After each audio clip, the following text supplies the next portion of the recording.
Zero थी, कुछ नहीं था मुझे। माँ बाप को आपने इसके पहले वाली वीडियो में देखा होगा कितने बुजुर्ग हैं वो लोग। तो और वैसे भी उन्होंने मतलब ज़्यादा एक तरह से देखा जाए तो ज़्यादा दुख उन्हें मतलब मेरे द्वारा नहीं कहा, मुझे नहीं पता था कि क्या है क्या नहीं है। कभी कभी हेलो एवरीवन, कैसे हैं आप सभी? आशा करती हूँ अच्छे होंगे और मन लगा के पढ़ाई कर रहे होंगे। तो आज की इस वीडियो में हम चर्चा करेंगे एक विशेष मुद्दे पर जो हमारे जीवन में अक्सर घटित होती है और हम इस पर कुछ डिसीजन नहीं ले पाते हैं कि करना क्या है। और अगर हम सही दिशा में अगर इसको लेके जाएं, अगर हम इन सब चीज़ों से सही दिशा में मतलब अपने जीवन को लेके जाएं, इन सब चीज़ों से हम सकारात्मक रूप से बाहर निकले तो हम बहुत कुछ अपने जीवन में हासिल कर सकते हैं। लेकिन अगर इन सब चीज़ों में फंस के रह जाते हैं तो जीवन एक गलत दिशा में चली जाती है और हमारा सोचा समझा जो प्लान होता है, एक सपना हमने देखा होता है, वो सब मतलब एक मिनट में चकनाचूर हो जाता है। तो आज हम इन्हीं सब पे बात करेंगे। और बात ये है कि इसमें एक मैं आपके सामने एक घटना लेके आऊँगी, मतलब ऐसी घटना जो मेरे साथ खुद हुई थी। शायद इससे आपको सीखने को मिले और आपको ऐसा लगे, और बिल्कुल लगना चाहिए कि जीवन कभी भी खत्म नहीं होता है, कोई भी चीज़ कभी भी खत्म नहीं होती है, कहीं से भी शुरू की जा सकती है। और बल्कि जो पहले था उससे बहुत अच्छे रूप में मतलब हम उसको दोबारा ला सकते हैं। तो इसी सब पे हम चर्चा करेंगे आज। तो अगर आप लोगों ने अभी तक मेरा चैनल सब्सक्राइब नहीं किया है तो उसे सब्सक्राइब कर लीजिए, ताकि मैं आगे बहुत सारे ऐसे आपके लिए हेल्पफुल वीडियो लाती रहूँगी और आपको उससे हेल्प मिलेगी और आपको उसके नोटिफिकेशन तुरंत मिल सके। और वीडियो अगर पसंद आए तो लाइक करिए, शेयर करिए, कमेंट में अपने प्रॉब्लम पूछिए, मैं ज़रूर आपकी कमेंट पढ़ती हूँ। और भले उसका जवाब मैं तुरंत ना दे पाऊँ, लेकिन जब भी मुझे टाइम मिलता है मैं देती हूँ और वीडियो के माध्यम से ही मैं उसके जवाब देने का प्रयास करती हूँ। तो इस वीडियो में अब हम शुरू करते हैं अपने मतलब हम विषय पे अपने आते हैं। तो आप लोग थंबनेल देख के जान ही गए होंगे कि इसका विषय क्या है। कि कभी कभी हमें ऐसा लगता है कि अब तो सब कुछ खत्म हो गया है, अब कुछ शुरू नहीं हो सकता है। मतलब अगर हम कहीं से भी सोचने की कोशिश करें, जैसे कहा जाता है ना लोगों से कि अपने आप से पूछिए, अपनी अंतरात्मा से पूछिए, ऐसा कहा जाता है। मैं भी आपसे कहती हूँ कि अपने आप से पूछ के देखिए, आपकी आत्मा जरूर आपको सही रास्ता दिखाएगी। लेकिन हम ऐसा एक समय आता है ना कि ये मेरे साथ भी ऐसा था, ये मतलब मैं इस दौर से गुजर चुकी हूँ कि अपनी आत्मा से भी पूछिए और अकेले में बैठ के किसी भी एंगल से पूछिए ना, तो मतलब कहीं से कोई रास्ता नहीं दिखता है। लगता है कि वाकई में सब कुछ खत्म हो गया है, अब कुछ शुरू नहीं हो सकता है। इतना मतलब हम होपलेस हो जाते हैं, इतना निराशा आ जाती है जीवन में कि अब क्या करें, अब अपने जीवन को कैसे, क्या यही जीवन का अंत था, इसीलिए मतलब जन्म लिया था हमने कि बस खत्म हो गया सब कुछ। तो ये सारी चीज़ें मतलब होती हैं, कितना भी आप उसको तरह तरह से कई रास्ते आप देखिए, लेकिन अंत में यही लगता है कि अब सब कुछ खत्म हो गया। तो इन सब चीज़ों से कैसे निकलें? लेकिन ऐसा होता नहीं है, ये हमारे एक्चुअल मतलब सोच का ये फ़र्क होता है। ये ऐसा हम इतने मतलब बहुत ज़्यादा दिनों से किसी चीज़ को जूझते जूझते हमारी सोच ऐसी बन जाती है, या कई बार असफलता मतलब ऐसी हमको मिलती है कि हमारी एक सोच ही ऐसी बन जाती है। कहते हैं ना स्थायी भाव जो होता है, ऐसा सोच बन जाता है कि मतलब हमें कोई रास्ता नहीं मिलता है। तो आज इसी सब पे बात करूँगी मैं। ऐसा होता नहीं है हालांकि। तो मैं अपनी ही मतलब एक घटना बता रही हूँ। जैसे जब मैं ये एग्ज़ाम दी थी टीजीटी का अब की बार, तो क्या हुआ था कि मैंने, आप लोग को भी पता है, मैं पहले की वीडियो में बता चुकी कितना मैंने मेहनत किया था। मतलब 10 महीने मैंने टाइम दिया था, तो मतलब दिन रात एक कर दिया था। मैं ज़ीरो थी, कुछ नहीं था मुझे, कुछ भी नहीं। एक रचना जो कहा जाता है, रचनाकार के बारे में, जो आप लोग कहते हैं ना कि मैं दीदी मैं ज़ीरो हूँ, क्या आपसे पढ़ाई शुरू कर सकती हूँ, तो वही मैं बता रही हूँ कि मैं भी एकदम ज़ीरो थी, कुछ नहीं था। लेकिन एक हौसला था, एक जोश था और एक कार्य की मतलब एक जुनून था, लोगों को जवाब देना था, बहुत सारी चीज़ें मेरे अंदर, मतलब एक समझिए तूफान की तरह सैलाब था एक अंदर, मतलब सब कुछ चल रहा था। तो मतलब वो सारी चीज़ें मतलब ना मुझे इतना मोटिवेट करती थी कि मैं मतलब मजबूर हो जाती थी पढ़ने के लिए। तो ये सारी तैयारी मैंने जम के 10 महीने की थी तैयारी। इतना मेहनत करने के बाद एक दिन वो आ जाता है जब आपका एग्ज़ाम आ जाता है। मेरा भी एग्ज़ाम आ गया था 8 अगस्त को। तो उस दिन भी मैंने खूब अच्छे से तैयारी करके गई। अच्छा, मैं आपको एक बात और बताऊं कि जब ऐसा कुछ होता है तो मेरे माँ बाप को आपने इसके पहले वाली वीडियो में देखा होगा कितने बुजुर्ग हैं वो लोग। तो और वैसे भी उन्होंने मतलब ज़्यादा एक तरह से देखा जाए तो ज़्यादा दुख उन्हें मतलब मेरे द्वारा ही मिला, क्योंकि मेरी ज़िंदगी में ऐसा कुछ हुआ। तो कोई भी अगर बेटी दुखी होती है तो माँ बाप ऑलरेडी दुखी हो जाते हैं। तो कहने का मतलब कि मुझे ऐसा लगता है कि मेरी वजह, जहाँ इस समय उन लोगों को आराम करना चाहिए, चैन सुख से रहना चाहिए, मैं घर में सबसे छोटी हूँ तो रहना चाहिए, लेकिन उन लोगों की मेरी वजह से आज भी मतलब एक चिंता बनी हुई है। तो अभी मैं उनसे कोई चीज़ शेयर नहीं करती हूँ कभी भी। जैसे कुछ शेयर करने का मतलब, जैसे कुछ भी जब मेरा हो जाता है, अच्छा हो जाता है, तब मैं उनसे बताती हूँ। प्रॉब्लम तो मैंने कभी शेयर ही नहीं किया, ना आगे करूँगी, किसी से भी नहीं करना है। माँ बाप से तो खास करके मैं नहीं करती हूँ, क्योंकि वो दुखी हो जाते हैं और ज़्यादा। तो अच्छी चीज़ें भी जब तक मेरा मेरा रिजल्ट नहीं आ जाता तब तक मैं उन लोगों से नहीं बताती, खास करके अपनी मम्मी से। क्योंकि वो क्या है ना, पापा तो मेरे बहुत ज़्यादा गंभीर हैं, मतलब वो समझते हैं हर चीज़ों को, लेकिन मेरी मम्मी है वो तुरंत मतलब ये सोच लेती है कि अब तो इसका हो ही जाएगा, हो ही जाएगा। फिर मैं ये सोचती हूँ कि अगर नहीं होगा तो मैं तो इतनी मजबूत हूँ, अपने आप को संभाल लूँगी, समझा लूँगी, लेकिन मेरी मम्मी और ज़्यादा दुखी हो जाएगी। तो इसीलिए मैं उन लोगों को कुछ नहीं बताया कि मेरा एग्ज़ाम कब है, क्या है। हालांकि जब मैं पढ़ाई एकदम तेज कर ली थी अपना, दूसरे दिन तैयार होकर जाने लगी, तो मेरी मम्मी को ये था कि उसको मालूम था कि इसी हफ्ते में इसका एग्ज़ाम है। दूसरे दिन वो जानी कि अच्छा एग्ज़ाम देने जा रही है, तो वो मुझसे डायरेक्ट नहीं पूछी, क्योंकि कहते ना कि टोका नहीं जाता है। तो मेरे बेटे से इनडायरेक्ट में पूछवाई कि मम्मी से कह दो कि जल्दी आएगी और एग्ज़ाम देने जा रही है पेपर, ऐसे अंदाज लगा के मेरे बेटा ऐसे घुमा के कहा। तो फिर ठीक है, मैंने लेकिन मम्मी पापा से कुछ नहीं कहा। मैं एग्ज़ाम देने गई चुपचाप से, बहुत मतलब दिमाग में इतना ज़्यादा प्रेशर था। वहाँ पे गई, 3-4 किलोमीटर पे मेरा स्कूल था। वहाँ पे गई तो देखी कि मतलब बहुत ज़्यादा सभी लोग मतलब कैंडिडेट आए हुए थे, और सबके मतलब एक चेहरे पे मतलब सब जैसे लगता था कि सब तैयारी करके आए हैं। मतलब देख के एक अंदर से डर लगता था कि अरे बाप रे, कहीं मतलब सबकी तैयारी लग रहा है बहुत ज़्यादा अच्छी है। तो जहाँ भी मैं खड़ी हुई थी, वेट कर रही थी अंदर गेट खुलने का, वहाँ भी 8-10 लड़कियाँ बात कर रही थी, अलग अलग कोचिंग की बात कर रही थी कि यूट्यूब पर मैंने तो ये पढ़ा, वो पढ़ा, ऐसे पढ़ा, वो इंस्टीट्यूट है, ऐसा है वैसा है, दुनिया भर की बातें। मैं चुपचाप, मेरे साथ तो कोई गया नहीं था, ना कोई मेरे जान पहचान का मिल रहा था, चुपचाप मैं वहीं खड़ी होकर सुन रही थी, और एक मन ही मन एकदम घबरा सी थी कि मतलब सब तैयारी करके आए हैं यहाँ पे। हॉल में गई, वहाँ पे पेपर मिला। पेपर जब खुला तो आप तो जानते ही हैं क्या हुआ, कि जो पेपर दिए होंगे वो जान ही रहे हैं कि मतलब जैसे लगा कि पैर के नीचे से मतलब ज़मीन ही खिसक गई, पूरा दुनिया ही, जैसे लगा कि मेरी पूरी दुनिया ही खत्म हो गई उस टाइम में। मतलब एकदम झंझनाहट, जैसे लगा कि मतलब एकदम पूरा शरीर एकदम जैसे लगा कि ना फीवर हो गया, इतना तेज मतलब झंझनाहट। ऐसा लगा कि मतलब पेज में पलटती गई क्वेश्चन पेपर के, कुछ मतलब जैसे लगा कि जो तैयारी मैं करके आई थी और इतना टफ कंपटीशन था, लगा कि कुछ आएगा ही नहीं। ठीक है, जैसे तैसे करते करते फिर मैंने वही आपको बताया भी था कि मैंने अपने दिमाग को शांत किया, धीरे धीरे मैं पेपर करना शुरू किया मैंने।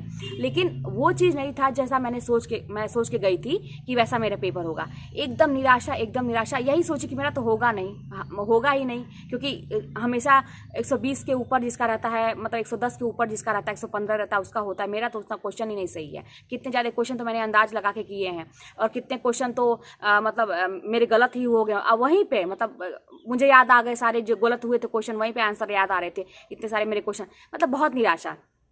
और मैं सबके चेहरे को देखती थी अगल बगल, सबके, कि मतलब किसी का तो ऐसा चेहरा दिखे कि मतलब लगे कि हाँ पेपर वाकई में टफ था। किसी के चेहरे से कुछ पता नहीं चला था। लेकिन जब मैं बाहर निकली हॉल के, तब बहुत सारे लोगों को मैं बात करते हुए सुनी कि अरे पेपर तो बहुत कठिन था, पेपर बहुत कठिन था, ऐसा है। फिर कुछ लोग कहते थे अरे नहीं पेपर अच्छा था, अच्छे लेवल का प्रश्न था। मतलब तरह तरह की बातें। चुपचाप से मैं अपने स्कूटी स्टार्ट की, घर चली आई।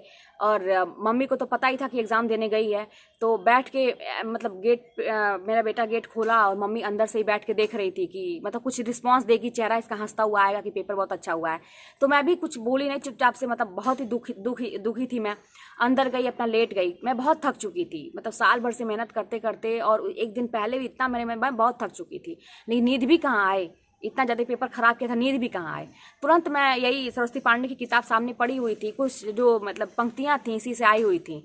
जैसे ना लीक पे वो चले जिनके पग, ऐसा करके सर्वे उनका था ना, सर्वेश्वर दयाल का। तो ये सारे आए थे, मेरे गलत हो गए थे ये सारे प्रश्न। मैं तुरंत के तुरंत, मुझे पेज तो याद ही थे कि हाँ यहीं पे है, लेकिन तभी मेरे गलत हुए थे। मैंने उनका लगा दिया था, किसी और का लगा दिया था मैंने। तो पलट के देखी, वाकई में क्वेश्चन गलत। 2-3 क्वेश्चन मैंने तुरंत के तुरंत किताब में मिलाया, मेरे गलत निकल गए। अब तो और ज़्यादा मतलब चिंता। मैं तुरंत मतलब ऐसे ही थी, नींद मुझे नहीं आई। मेरी एक फ्रेंड है, उनको मैंने फ़ोन किया, वो भी एग्ज़ाम देने गई थी, तो वो रास्ते में ही थी। उनसे मैंने पूछा कि मैम आपका कैसे हुआ, तो मतलब क्या हुआ मैम, पेपर आप देखिए। तो वो भी कहें कि मैम अब क्या, अब तो ख़त्म हो गया सब कुछ, अब तो फिर वहीं जहाँ पहले हम लोग थे वहीं पे उसी स्कूल में रहना है, और फिर वही ज़िंदगी है मैम, कुछ बदलेगा नहीं हम लोगों का, बहुत मतलब ऐसा हो गया। फिर उसके बाद यूट्यूब कुछ देर के बाद मैंने चलाया, तो देखा मेरे ग्रुप था, ये जो सर का ग्रुप था व्हाट्सअप के, उस पर भी बहुत सारे आने लगे मैसेज कि पेपर ऐसा हो गया, वैसा हो गया। तब लगा कि हाँ सबके पेपर ऐसे हो गए। तो उसके बाद कुछ देर के बाद मेरी मम्मी आई, मेरे पास बैठी, और यही जानने के लिए कि मतलब एकदम मतलब मेरे में लगी रहती है कि क्या है, क्या चला इसका, कहीं से कह दे कि पेपर अच्छा हुआ। तो आई मेरे पास बैठी, तो मैं मम्मी को बेवकूफ़ नहीं बना सकती थी, ये नहीं कह सकती थी कि मेरा पेपर अच्छा हुआ, क्योंकि अगर ऐसा बोलती तो उसे उम्मीद हो जाती कि हाँ ये इसकी नौकरी लग जाएगी। मैंने मम्मी से कहा कि मम्मी पेपर बहुत टफ आ गया था, ऐसा पेपर था कि मतलब बड़े जो एग्ज़ाम होते हैं उस लेवल का प्रश्न था, कभी हम लोग पढ़े नहीं थे, और मेरा ही नहीं सबका खराब हुआ है। ऐसे मतलब मम्मी को मैंने सांत्वना दिया, मम्मी मेरा ही नहीं सबका खराब हुआ है। और तो मम्मी तो मतलब उसी पर गुस्साने लगी जो पेपर बनाया था, कि ऐसा कैसा आदमी है वो, कि मतलब ऐसा पेपर बना दिया है, बच्चों के साथ खिलवाड़ कर दिया, ये वो, मतलब मम्मी मेरी खूब गुस्साई उसाई।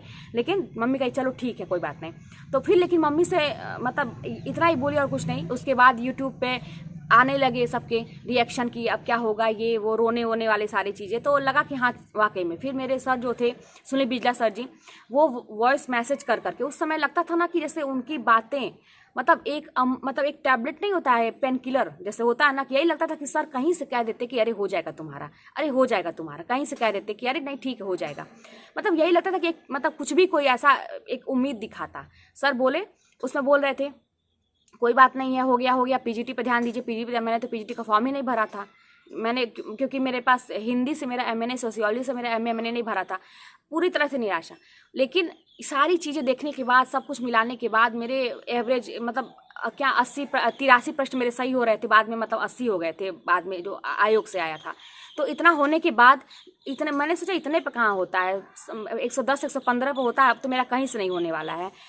एकदम निराशा। उसके बाद क्या हुआ कि लेकिन अब मेरी मम्मी मतलब दिन रात चिंता में, कि जब कुछ काम करती थी बड़बड़ाती थी कि मेरी बेटी इतना मेहनत की थी, बताओ ये साल भी चला गया, ये वो। मैं बहुत सोची कि अगर मम्मी को भी कुछ रिस्पांस देना है घर वालों को, और अगर मैं इस पे छोड़ दूंगी चीज़ों को, वही बात है जैसे आप लोग ये कहते हैं ना कि सब कुछ खत्म हो गया, मुझे भी लगा कि सब कुछ खत्म हो गया। यही एक उम्मीद थी कि इसमें मेरा हो जाएगा, मैं पीजीटी का फॉर्म नहीं भर सकती हूँ, एलटी ग्रेड का फॉर्म नहीं भर सकती हूँ, क्योंकि मेरा इंटर में संस्कृत नहीं था। हालांकि मैंने अब की बार दिया है, मेरा निकल गया है, उस टाइम में नहीं था। मैं सोची मैं क्या करूँगी, तो क्या करूँगी अभी इधर। तो अब लगा कि अब सब कुछ खत्म हो गया। फिर मैं ऐसे ही बैठ के सोचते हिम्मत बनाई कि अगर मैं छोड़ दूंगी इसी पे, तो वाकई में जो लोग वेट कर रहे हैं इस दिन का कि इसका हो जाए ऐसा ही, मतलब इसका जीवन बर्बाद हो जाए, खत्म हो जाए, तो उनको तो पता ही है कि तैयारी कर रही थी, उनको तो मतलब उनके मन का चीज़ हो जाएगा, ये उनके मन का हो जाएगा। और मेरी मम्मी जो नीचे उम्मीद लगा कि माँ बाप जो बैठे हैं उनका क्या, मेरा एक बेटा है उसका क्या, और मेरा क्या, मतलब अगर मैं इसी पे छोड़ दूंगी तो। मैं गई मम्मी से, गई मम्मी देखो, मैंने अपने सर का सुनाया वॉइस, मम्मी को सुनाया कि देखो मम्मी सर ऐसे बोल रहे हैं, पेपर सबका खराब हुआ है, और एक चीज़ जान लो कि मैं आज ये पेपर खराब हुआ है इसमें कोई बात नहीं है, अभी आज से ही मैं फिर से तैयारी करना शुरू करूंगी, आज से ही। और वैकेंसी मैंने मम्मी को झूठ में ही कहा, मुझे नहीं पता था कि क्या है क्या नहीं है। कभी कभी कहते हैं ना कि सही बोलना चाहिए, अच्छा बोलना है। मैंने मम्मी से कहा कि मम्मी ये वैकेंसी अभी तुरंत आने वाली है, कुछ ही दिनों में अगले साल फिर वैकेंसी आएगी, और अब की बार मेरी तैयारी इतनी है, अगली बार तो किसी भी तरह से मैं निकाल ही लूँगी, अब तो पता चल गया मम्मी। अभी मैं तुरंत तैयारी करने जा रही हूँ। मैंने कमर कसा, वाकई में मैं मम्मी को झूठ नहीं बोला था, मैं सचमुच अपने अंदर से तैयारी की कि भले पेपर खराब हुआ, सब कुछ खत्म हो गया तो क्या, मैं फिर से नए सिरे से उठूँगी और नए सिरे से शुरू करूँगी अपना सब कुछ। उसी दिन से मैं किताब अपना उठाई। अभी मैं पेपर दे के आई हूँ, एक दिन मतलब 2 दिन मैं मतलब समझिए मातम मनाई थी, 2 दिन। उसके बाद से ही मैं कमर कस ली, अपना पढ़ाई शुरू, और मैं यूट्यूब पे बहुत सारे लोगों का जो अच्छे अच्छे मतलब वीडियोज़ हैं उसको देखना शुरू। और मैं कोचिंग नया खरीदने वाली थी, क्योंकि मेरा कोचिंग ख़त्म होने वाला था, साल भर का होता है। मैं तुरंत कोचिंग लेने वाली थी कि मैं फिर से कोचिंग लूँगी, फिर से तैयार करूँगी। वही जोश, वही उमंग, वही उत्साह कि अगर ख़त्म पेपर एक बार हुआ तो क्या हुआ, अगर मैं छोड़ दूंगी तो वही लोग कहेंगे कि अरे चली थी तैयारी करने, साल भर हो गया तैयारी, इतने साल से लगी हैं। वो साल भर नहीं देखते थे, अरे 2010-11 का बीएड की हुई हैं, अभी तक भले मैं तैयारी नहीं करती थी, आज तक इनका हुआ नहीं कभी भी। तो यही सोच के कि वो तो मुझे जीने ही नहीं देंगे, वो क्या करेंगे, मेरी माँ बाप की उम्मीद जो आखिरी थी, मेरा क्या और मेरे बच्चे का क्या। मैंने बस सोच लिया, उसी दिन से मैं पढ़ना शुरू की, वही उसी मतलब हौसले से मैं एक वही सरस्वती पांडे किताब में मेरे पास यही थी, इसको मैं इसको रिवीजन करती जाऊंगी। उसके बाद से मैं कोचिंग लेने का सोच रही थी। पता नहीं क्या अचानक से मूड में आके अच्छा रुक जाते हैं, थोड़ा सा वेट कर लेते हैं, उसका रिजल्ट का वेट कर लेते हैं। तो वेट करते करते यही हुआ कि जिस दिन रिजल्ट आया तो उसका भी मैं एक दिन आपको बताऊंगी कि उस दिन क्या हुआ था, कैसे मेरी जिंदगी एक रातों रात पलटी। उस दिन क्या हुआ जिस दिन मेरा रिजल्ट आया था।